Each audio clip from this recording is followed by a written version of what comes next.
Boa noite, irmãos queridos. Nós somos aqui da Igreja de Interlagos. Eu sou o pastor Hélio Piovesan Filho. Hoje é o dia 15/9/2024. Agora são 18 horas e 43 minutos. Estamos no culto da família.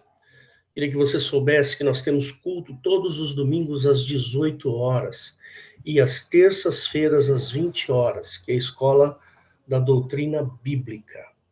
O site da nossa igreja é o www.igrejadeinterlagos.com.br, onde você irá encontrar os nossos horários de culto. Tem também um botão no canto superior direito, escrito ao vivo, onde você poderá participar dos nossos cultos.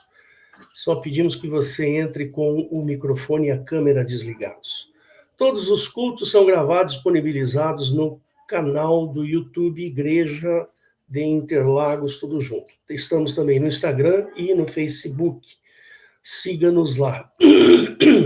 Perguntas podem ser encaminhadas para o e-mail faleconosco@igrejadeinterlagos.com.br, o que responderemos com bastante alegria.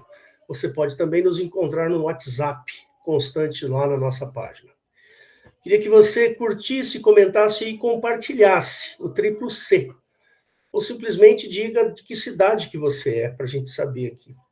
Assim, as nossas gravações alcançarão alguma relevância no YouTube. Pedimos também que você se inscreva no nosso canal e ative os sininhos de notificação. E seja bem-vindo. Bom, dito isso, como todo dia, toda pregação a gente lê esse texto, né? Para que pessoas que venham, porventura, nos encontrar lá no YouTube, possa, né, ser encaminhado até nós aqui. Irmãos, hoje eu vou continuar um assunto que eu preguei 3 semanas atrás, que é a adoção de filhos. É a continuação. Não sei se vocês lembram, quando eu preguei, eu não consegui pregar tudo, porque o tema é bem longo.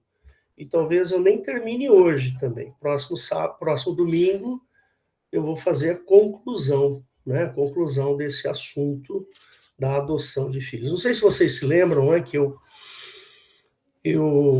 Bom, antes da gente continuar, vamos fazer uma pequena oração rápida, né? Para que Deus nos abençoe. Feche seus olhos, mesmo que você esteja assistindo da internet, no YouTube. Jesus querido, obrigado por esta noite. Pedimos a tua bênção, pedimos a tua intervenção nas nossas vidas, que o Senhor possa nos corrigir, redarguir e nos levar ao encontro cada vez mais profundo com o teu Espírito Santo. Senhor, abençoa aqueles que estão assistindo esse culto, aqueles que vão assistir ainda pelo YouTube. Senhor, pedimos a tua bênção, que o Senhor os atinja, que o Senhor use este mecanismo aqui, esse canal, para que as pessoas possam te conhecer com profundidade. Nós fazemos essa oração em nome de Jesus. Amém. Muito bem. E eu não sei se... Eu tô saindo de uma gripe, então é muito provável que eu vá tossir algumas vezes, tal, e vocês me perdoem, porque eu tô saindo realmente de uma gripe, me pegou aí, semana passada eu não conseguia nem falar nada, estava bastante afetado aí, mas agora eu já estou me sentindo bem melhor, né?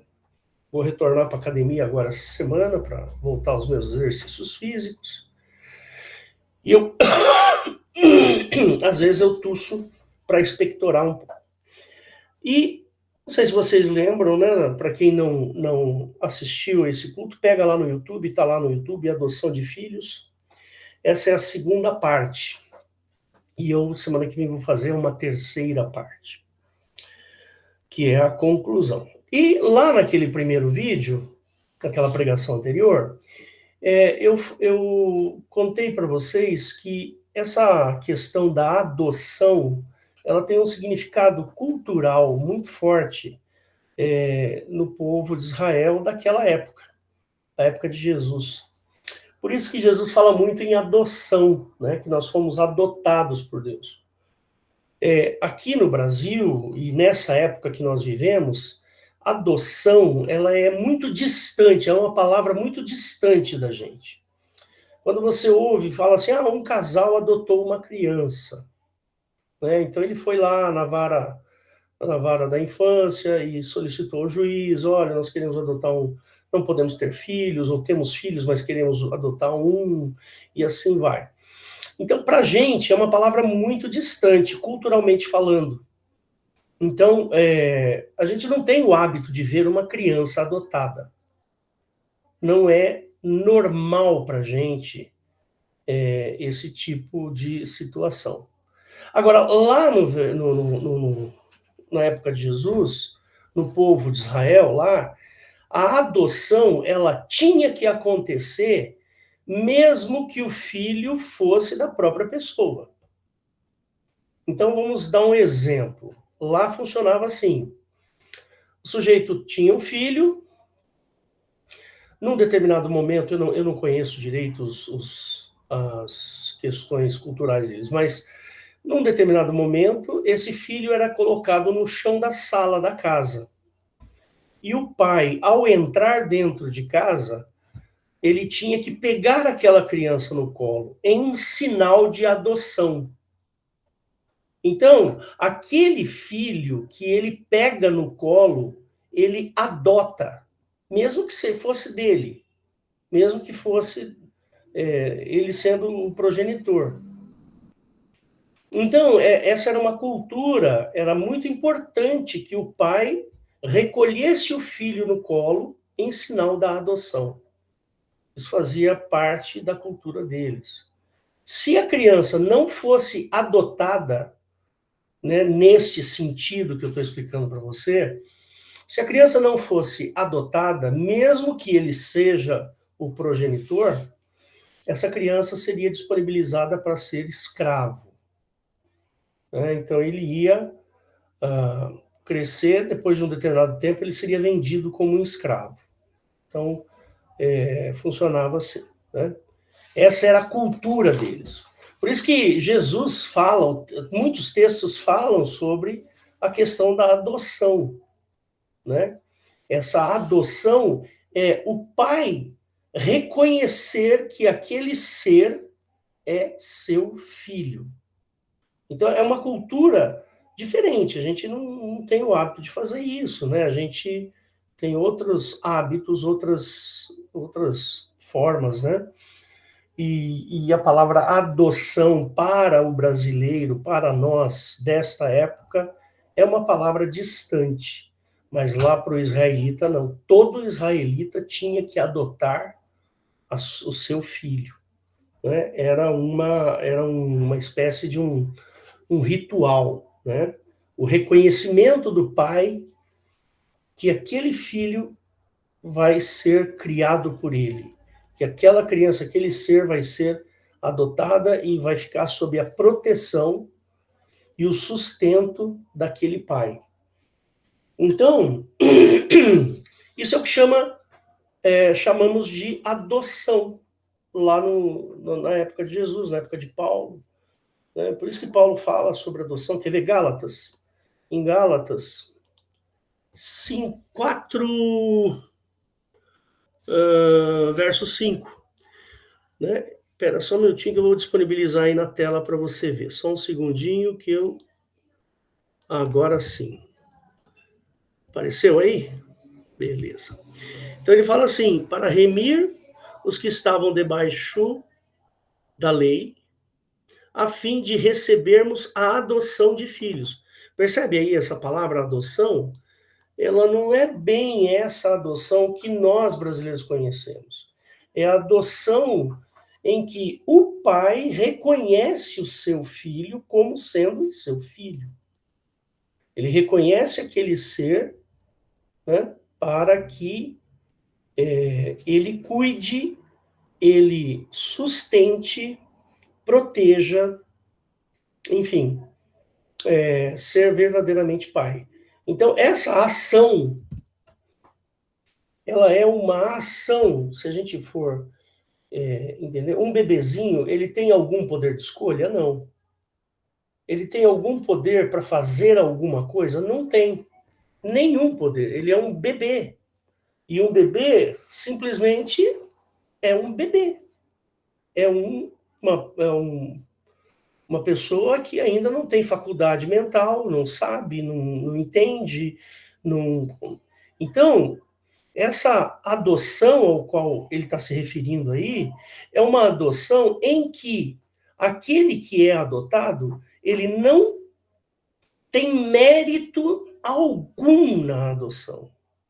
Percebe? Porque a atitude é do pai. A atitude é o pai vai até o bebê que não tomou atitude nenhuma, que não fez absolutamente nada, e então é adotado, não é? Ele é adotado. Por isso que Paulo, quando você vê lá em Efésios capítulo 2, vamos lá em Efésios capítulo 2, é muito interessante isso. Quer ver?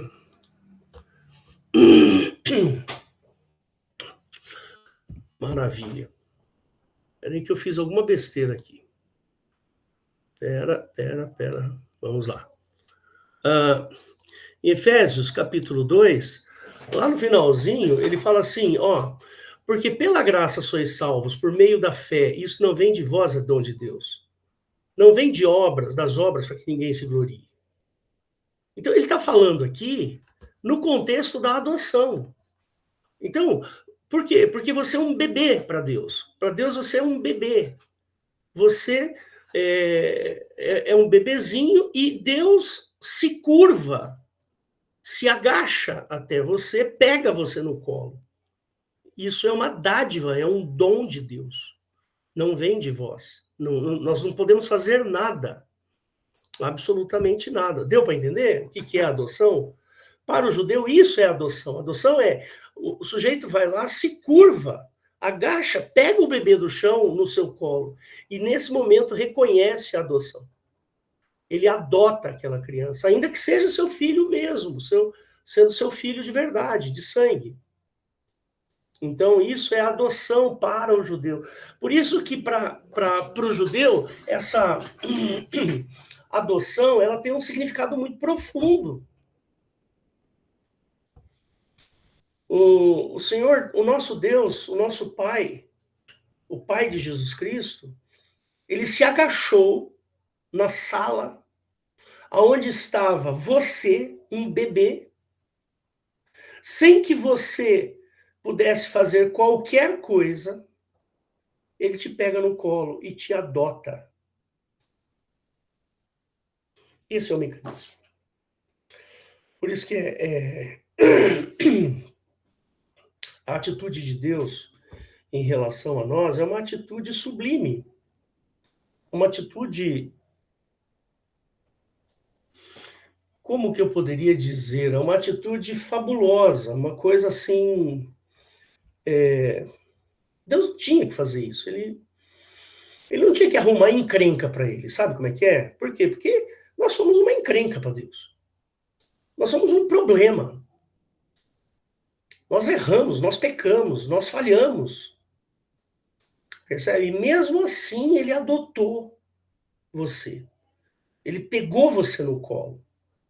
Independente do que você vai fazer, você vai sujar a fralda, você vai golfar, você vai... Não importa. Por isso que o amor de Deus é um amor tão incrível. Porque a gente, Hélio Pilvezan, eu não saio aí na rua pegando criança para adotar. Por quê? Porque eu não tenho condições de criar. E eu nem quero, porque não está no meu coração pegar uma criança para adotar.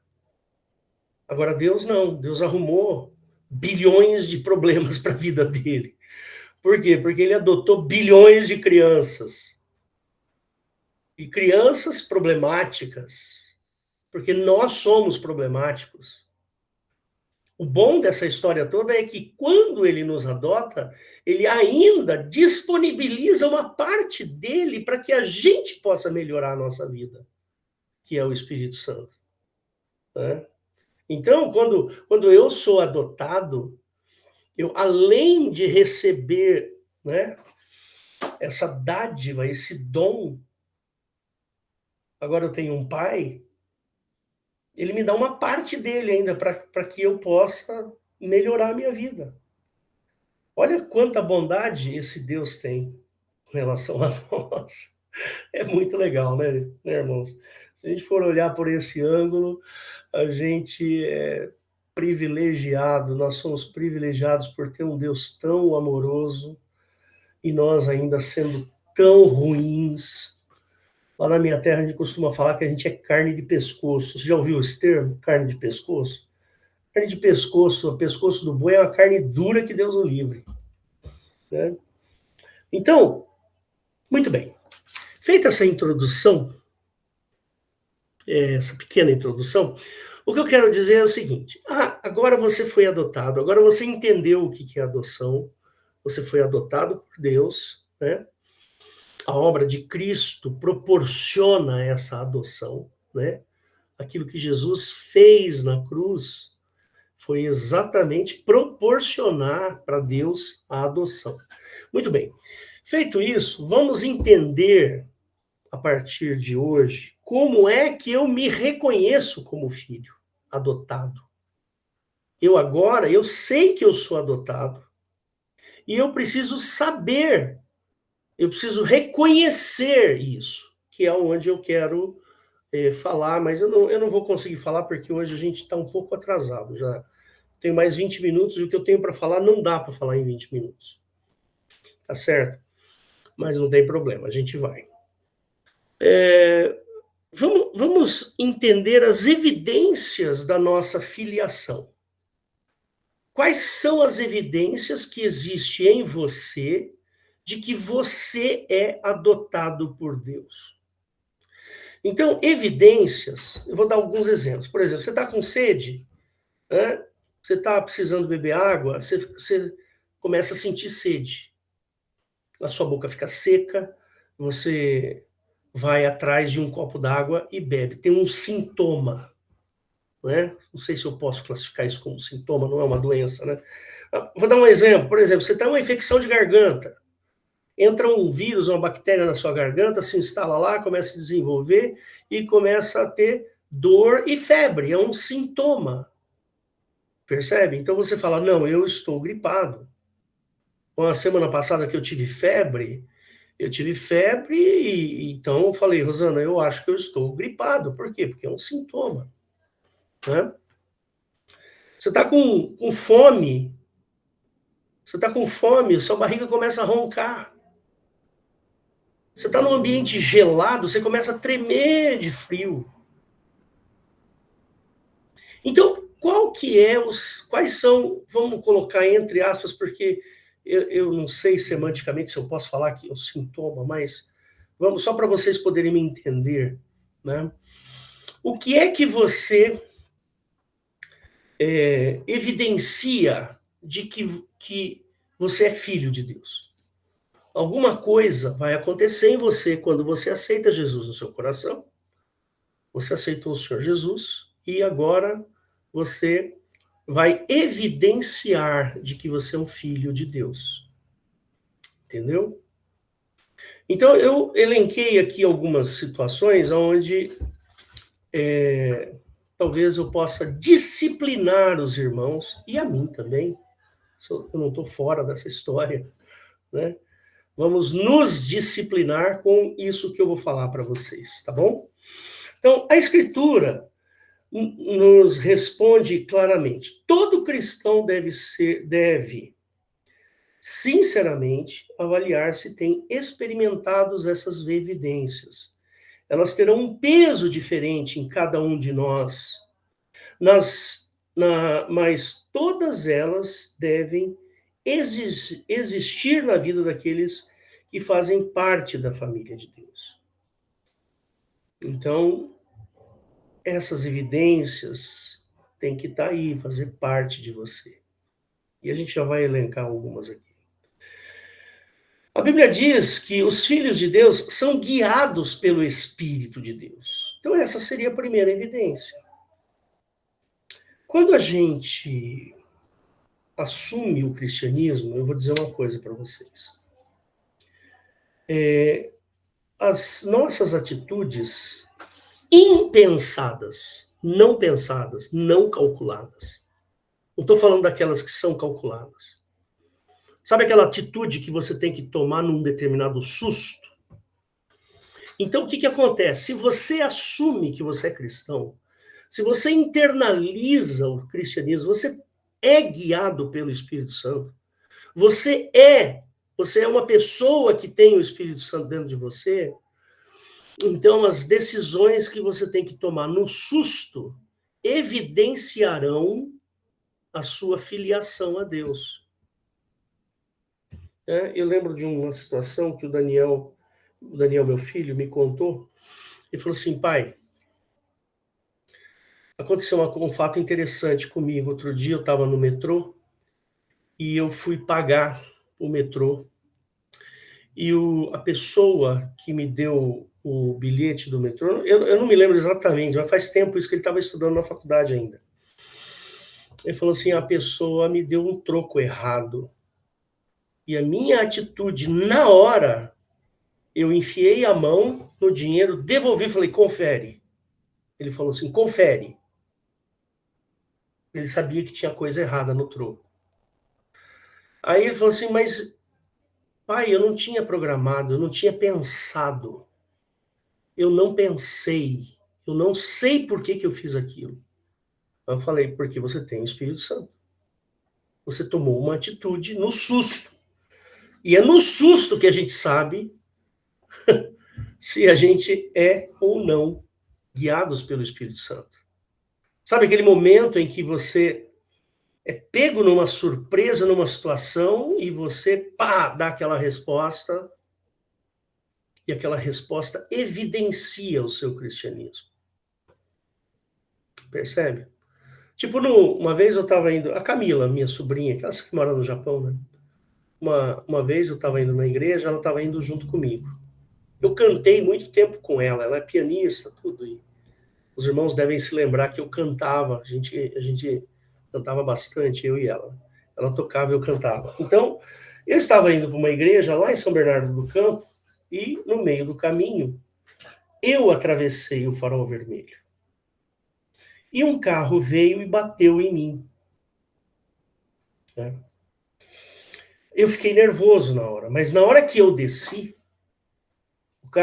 tinham vários rapazes dentro do outro carro, e eles desceram nervosos, né? E eu sozinho com a Camila. Isso faz muito tempo, irmãos. A Camila já está no Japão há 10 anos. Aí eu saí do carro e eu falei assim: me perdoa, eu errei, eu atravessei no farol vermelho.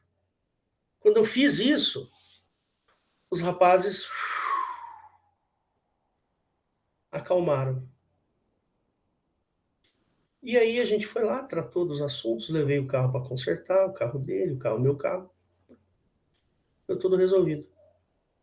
Eu poderia ter reclamado. Você não freou, você não fez isso, você não fez... Não, a minha atitude foi: eu tenho que ser justo. Mas, impensadamente, eu errei, eu vou consertar essa situação. Então, a filiação, ela precisa estar internalizada. Você, como cristão, precisa estar internalizado dentro de você que você é filho de Deus. Que as suas atitudes revelam o seu compromisso com o cristianismo.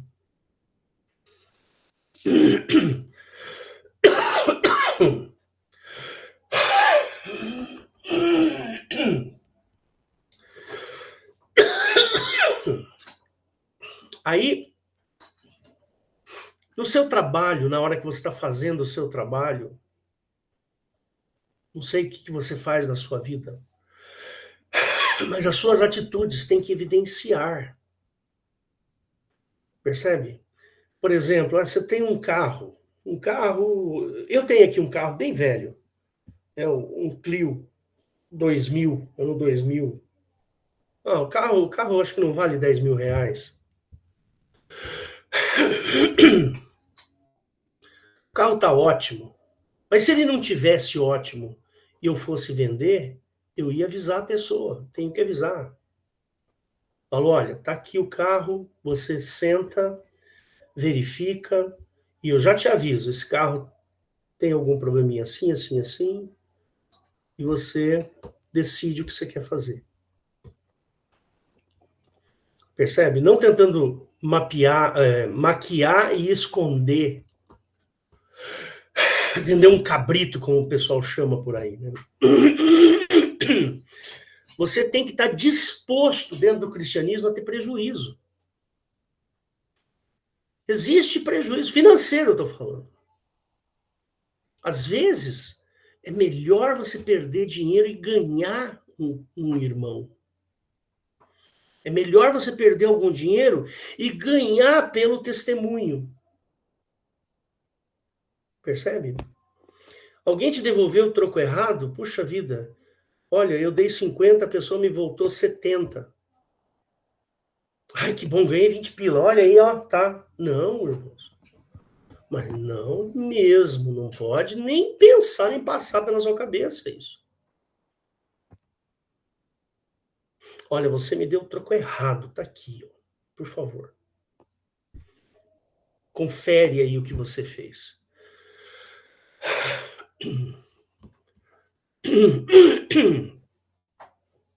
Em Romanos 8,14 fala isso, né?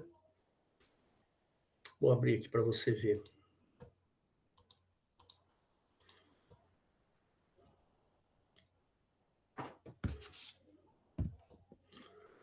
Romanos 8, verso 14. Porque todos que são guiados pelo Espírito de Deus, estes são filhos de Deus.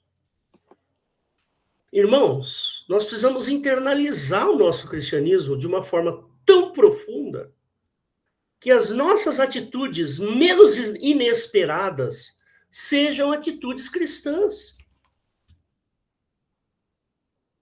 Nós precisamos agir assim. Assim como uma criança se submete à sabedoria e à direção dada por seus pais, um filho de Deus busca a direção do pai. Em cada momento da nossa vida, um filho de Deus deseja, pela fé, ser guiado por Deus. Eu quero ser guiado por Deus. Então, isso é uma evidência, o seu desejo. Então, quando você for tomar uma atitude, Deus, monitora a minha atitude. Eu quero, Senhor, que o Senhor monitore aquilo que eu estou fazendo.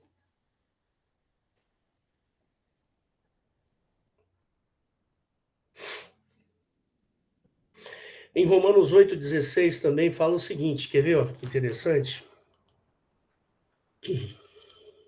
Só um pouquinho mais abaixo ali, está escrito assim: o mesmo Espírito, o Espírito Santo, testifica com o nosso Espírito que somos filhos de Deus.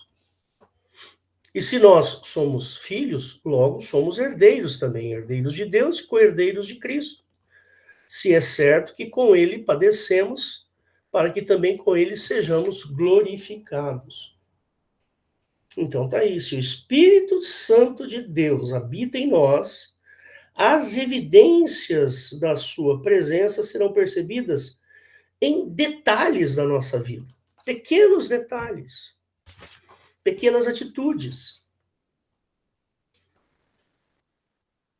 Por exemplo, eu e a Rosana, quando tivemos os nossos filhos, a gente combinou que nós teríamos um ambiente absolutamente cristão para os nossos filhos. A gente jamais pediu para eles mentirem por nós. Do tipo assim, toca o telefone, uma pessoa indesejada, diga que eu não estou. Essa é a pior coisa que você pode fazer. Jamais. E você pode fazer, olha, fala para a pessoa que eu estou muito ocupado agora e em seguida eu ligo. Ou vai lá e atende mesmo. Então, essas evidências estão nas pequenas coisas da nossa vida. Por exemplo, quando os nossos filhos eram pequenos, para quem não sabe, na gravação, eu tenho 3 filhos. O Daniel hoje tem 32, a Raquel tem 27 e a Esther tem 22.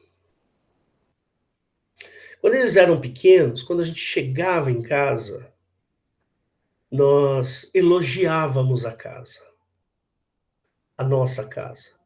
Olha, que lugar gostoso, olha como é fresquinho aqui, que delícia, voltamos para casa. Agora eu vou poder beber uma água fresquinha, gostosa. Sempre nós fizemos isso.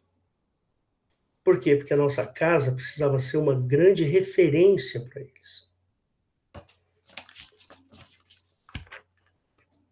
Bom, se o Espírito de Deus habita em nós, as evidências da sua presença serão percebidas nas pequenas coisas da nossa vida.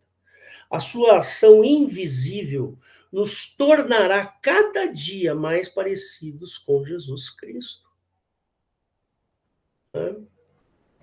Eu já contei isso aqui para vocês várias vezes, eu quero até falar mais uma vez, porque vai ficar na gravação. A vida inteira, eu e a Rosana, toda vez que uma pessoa bate no nosso portão pedindo alguma coisa para comer, nós nunca, era um combinado meu e da Rosana, nunca deixamos a pessoa ir embora sem comer algo ou levar algo para comer depois. E isso refletiu tão interessante, mas é tão interessante, você teria que estar na dinâmica da minha família para entender isso.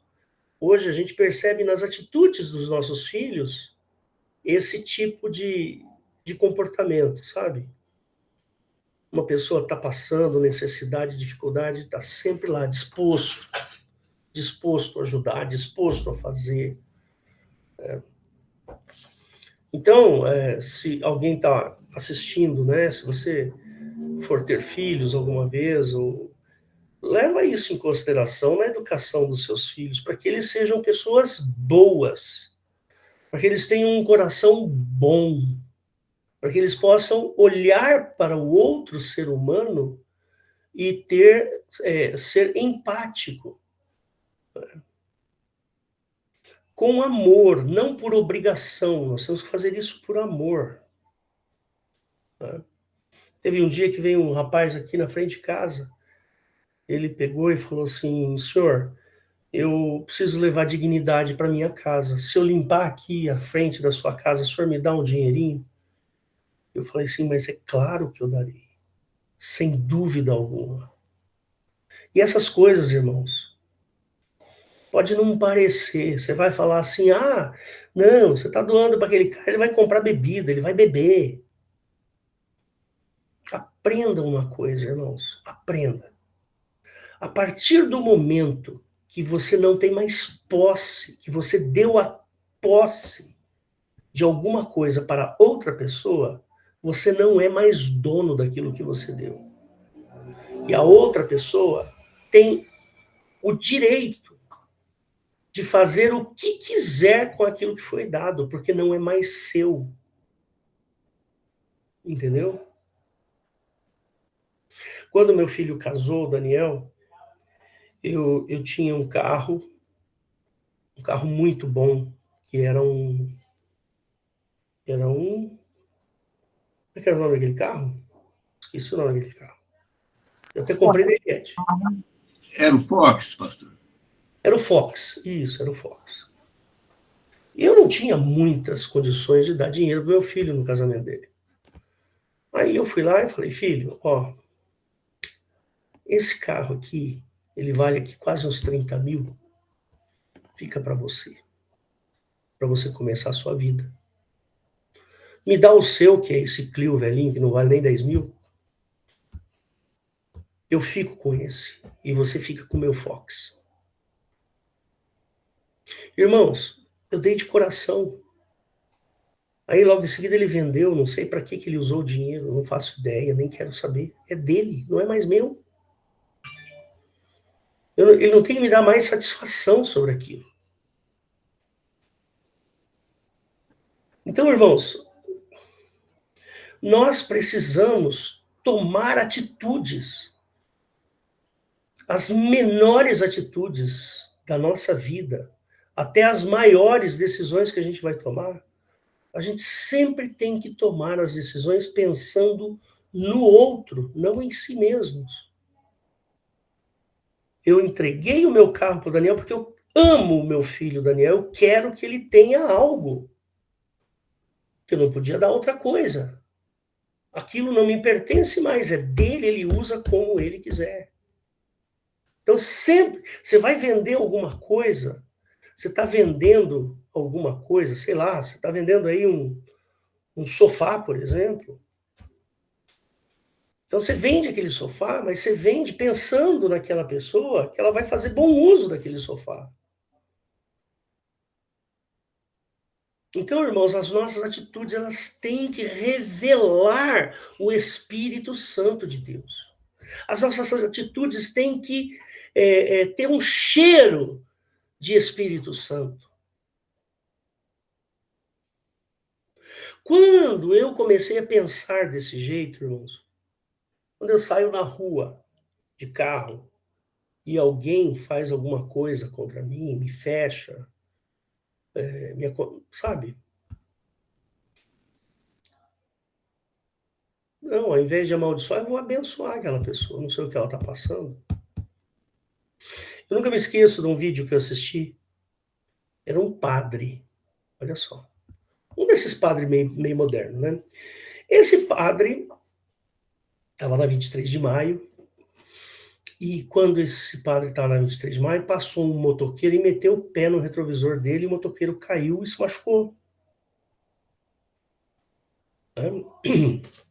Aí o padre parou o carro imediatamente, foi lá e socorreu o garoto. Socorreu e ainda orou por ele.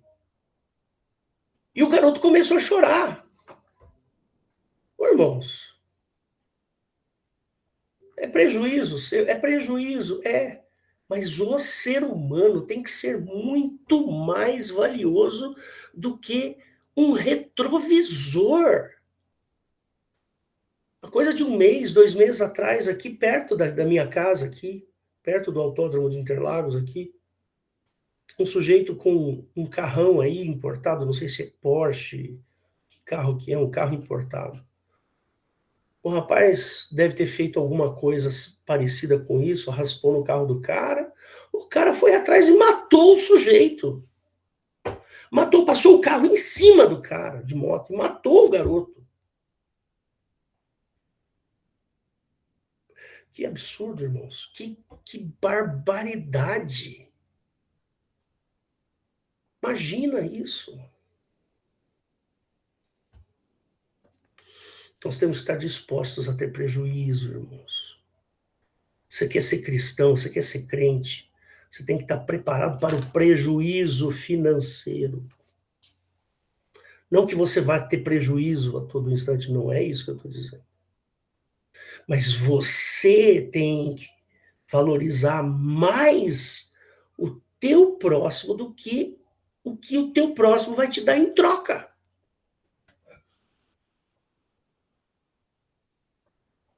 Eu não estou dizendo que você não tem que fazer negócio, tem que fazer negócio, tem que ganhar o seu dinheiro com os seus negócios. Não está errado isso, está certo. Você tem que fazer lá, vender o seu produto. Eu sei que o Valdo aí faz lá os projetos dele, tem que vender, está certíssimo, não está errado. Mas tudo que nós fazemos, irmãos, tem que transpirar Espírito Santo. Tem que aparecer Espírito Santo.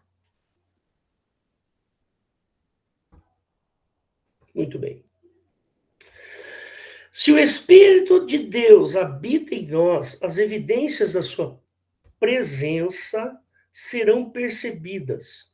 A ação do crente, a ação no crente é invisível e nos tornará a cada dia mais parecidos com o Senhor Jesus. Você já pensou se Jesus fosse tomar satisfação de Pedro por ter negado Jesus 3 vezes? Jesus não tomou satisfação. As pessoas que o crucificaram, Jesus não foi atrás para tomar satisfação.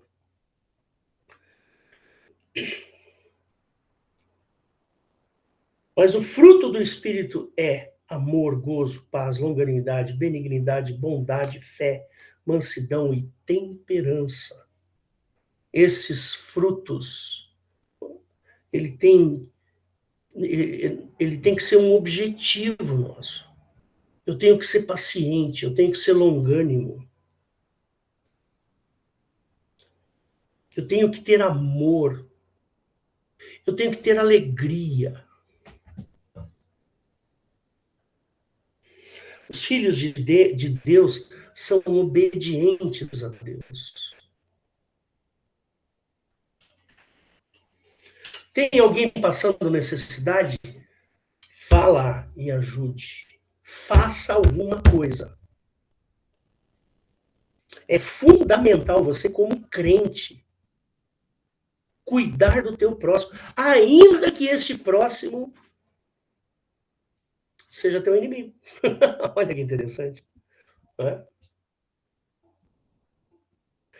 Porque qualquer que fizer a vontade do meu Pai, que está nos céus, este é meu irmão, e minha irmã, e minha mãe. É o que está lá em Mateus 12:50. Depois você procura lá, que eu já estou quase encerrando aqui, irmãos. Os filhos de Deus têm comunhão com Deus. Você tem comunhão com Deus? Então você é filho. Você tem comunhão com Deus? Ótimo. Isso evidencia que Deus é seu pai. Que você foi adotado. Ah, mas eu erro tanto. Não tem problema. Não tem problema você errar. Procura crescer com os erros. Crescer. Ah, errei. Fiz uma coisa errada. Vou tomar cuidado para não fazer de novo a mesma coisa. A nossa filiação divina nos colocará em contato humilde e santo com o Deus, o nosso Deus. Na bênção apostólica, nós nos referimos à comunhão com o Espírito Santo. Além disso, o nosso amor sincero pelos irmãos na fé testifica de que fazemos parte da mesma fraternidade e experimentamos as mesmas promessas. Essas são as evidências. Coloque-se à disposição. Coloque-se na frente. Eu lembro quando eu ungi o Weber a pastor, eu tive essa honra, fui abençoado com essa honra, e eu, na minha pregação, eu lembro até hoje, falei, Weber, você está disposto a se colocar na frente das ovelhas para tomar pancada no lugar das suas ovelhas? É você que vai tomar pancada. Você lembra disso, Weber? Você está disposto a fazer isso? Eu lembro sim. Porque o pastor ama as ovelhas e se coloca na frente. Que venha o lobo, vem o lobo, pode vir, mas me estraçalha, mas não vai estraçalhar minha ovelha. Vai bater em mim, mas não vai bater na minha ovelha. Nós sabemos que passamos da morte para a vida, porque nós amamos os nossos irmãos. Quem não ama o seu irmão não passou da morte para a vida, permanece na morte. E outra, se você é filho, você é disciplinado por Deus. Você vai receber correções de Deus. Deus vai dar uns tabefe no seu bumbum aí. A última. Cada cristão nascido de novo tem plena consciência da correção que recebe de Deus quando fracassa em sua obediência e devoção. Deus deseja que participemos da sua santidade e por isso nos disciplina com amor. Está em Hebreus 12:10, depois você pega lá. A disciplina de Deus é amorosa e não é vingativa. Deus não é vingativo. O nosso Pai não toma vingança. Ele é amoroso. Como um pai, ele nos corrige quando falhamos, para não sermos condenados com o mundo. Deus corrige o que ama. Açoita a qualquer que recebe por filho.